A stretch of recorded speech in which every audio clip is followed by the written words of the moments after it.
Pop Special.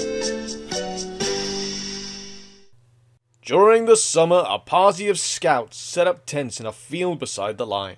They bustled about arranging things, but were never too busy to wave at the engines as they passed. "They've came for their annual camp," explained Duncan's driver. "It's a sort of holiday for them. Their leader has been to see Mr. Hugh, and he says that the boys can work on the railway for us."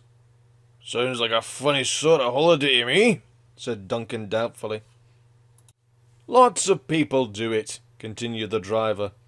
"The Talyllyn Railway where Sir Handel has gone has most of the work done like that. The scouts are going to help us.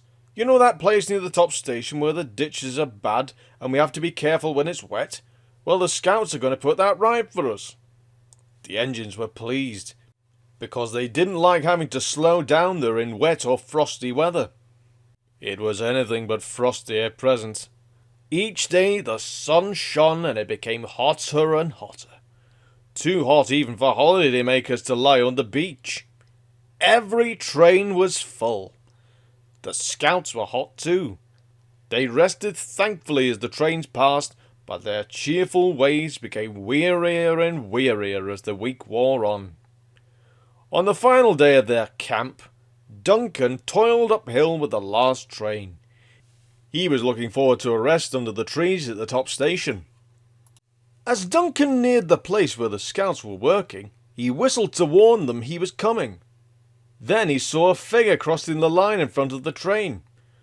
Duncan's driver put a hand on his brake. "Steady on, Duncan," he warned. "It looks as if the scouts' leader wants us to stop for something." Duncan drew gently to a halt, and the leader climbed onto the step of his cab. "Is anything wrong?" asked the driver anxiously. "Not yet," replied the leader, "but I'm afraid there might be unless the boys can get a drink. Can you drop off some pop or something when you next pass, please?" "No problem," replied the driver. "I'll see the refreshment lady when we reach the top station." But when they got there, the driver came back from the refreshment room with a long face. "Not a bottle to be had," he moaned to Duncan.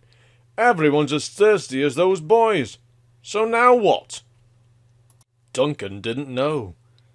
He thought so hard he began to feel thirsty himself. Then, suddenly, an idea came to him. "Isn't there a shop near the station by the lake?" he said. "Perhaps the lady there—" "Of course," interrupted the fireman excitedly. "We'll leave the coaches here while Duncan takes something to the boys. We can just get back here before the train is due to leave, but we must hurry." Whilst the station master telephoned to warn the shop lady, Duncan set off. The shop lady met them at the station. "I haven't much myself," she said, "but the lads are welcome to what there is." A little later, the scouts heard a whistle, and Duncan puffed into sight. He stopped beside them, and his driver handed down the drinks. The scouts cheered him. "Not me," he told them. "It was Duncan's idea." So they cheered again and thanked Duncan instead. "Oh, it's nothing," he said modestly. "You're helping us. It's only fair we should help you too."